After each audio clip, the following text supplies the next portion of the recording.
England's chief medical officer is warning that the UK is entering the worst point of the pandemic. Daily cases are spiking and hospitals are getting pushed to the brink. Speaking to me earlier, the Prince of Wales warned of more pandemics like the COVID crisis if we don't start treating the environment with greater care. You know, planetary health and nature's health is intimately linked to our own health.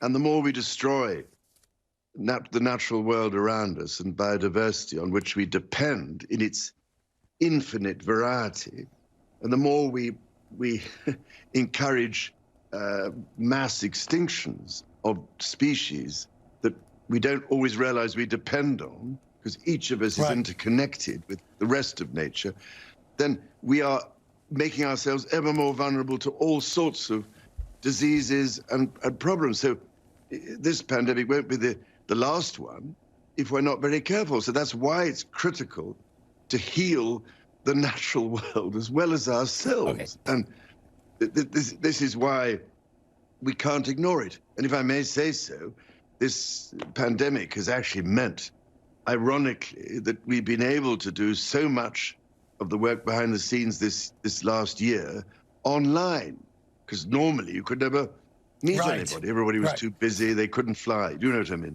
So now at least we got somewhere. Two more questions. So firstly, on COVID, you had COVID and made a good recovery, as indeed did myself. Her Majesty got vaccinated over the weekend. You're too young for the vaccination at the moment, sir, I believe, under the current people who are being vaccinated. But when your time comes, will you be ready, willing and there to get it? Absolutely. I will, yes.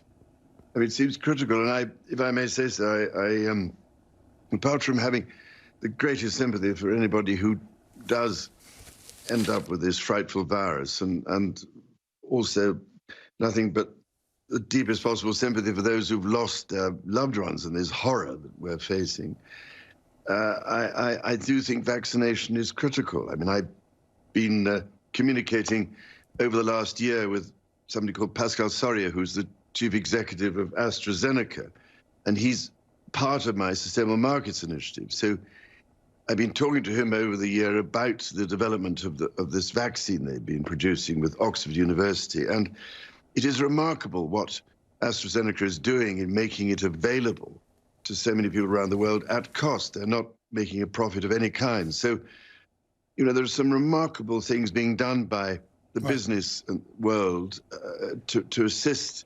both in terms of decarbonization and trying to find a way to make the transition as responsible as possible and to benefit and support people at the same time. So, you know, yes, I think vaccination is critical in order to ensure that we have a way out of this. Otherwise, it's going to be very difficult. You alluded at the beginning to your long interest in this, and I think this sort of is your 50th year.